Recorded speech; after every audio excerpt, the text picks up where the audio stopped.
Donc le principe du laboratoire d'idées, c'est lancer un enseignant ou une équipe enseignante sur la recherche de ce qui pourrait être plus pertinent dans le domaine de l'éducation.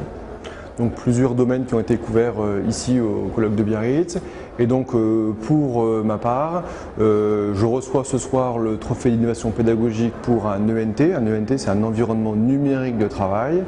Et il y a 6 mois, on me demande si je veux bien attaquer le problème des tablettes. Est-ce que c'est un objet de mode? Est-ce que c'est un effet mode? Est-ce que c'est réellement pertinent? J'attaque. Donc il y a 6 mois, je me dote de quelques tablettes. On fait les essais. À l'heure d'aujourd'hui, on a publié une paire de documents qui sont hébergés sur mon centre de formation, qui est l'IFP de Lille, donc l'IFP Nord-Pas-de-Calais. Toute la saga est disponible. Et là aujourd'hui, on reproduit un petit peu l'historique de la démarche et qu'est-ce qu'un enseignant démarrant comme moi il y a 6 mois est capable de faire et quel niveau il peut atteindre pour lui. Et dans un second temps aussi, quel niveau et quelle pertinence pour l'outil pour ses élèves. Moi j'enseigne à 2 niveaux, en 6e, en 4e et en 3e dans un collège à Longuenesse, c'est dans le Pas-de-Calais, et aussi en Master 2 à l'IFP de Lille. Et donc en SVT, donc Sciences de la vie et de la Terre. Quand on présente des tablettes à des enseignants comme à des élèves, l'adhésion elle est immédiate.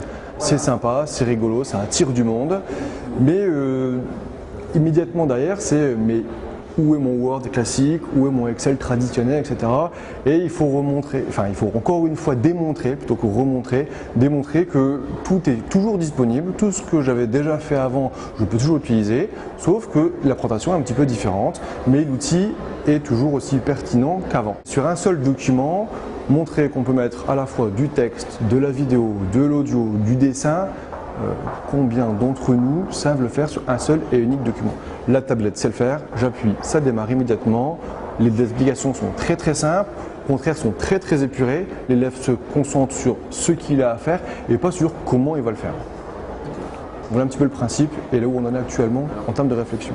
Donc c'est nouveau, il y a plein de questions qui se posent actuellement, il faut juste s'entourer des bonnes personnes et se poser les bonnes questions au démarrage.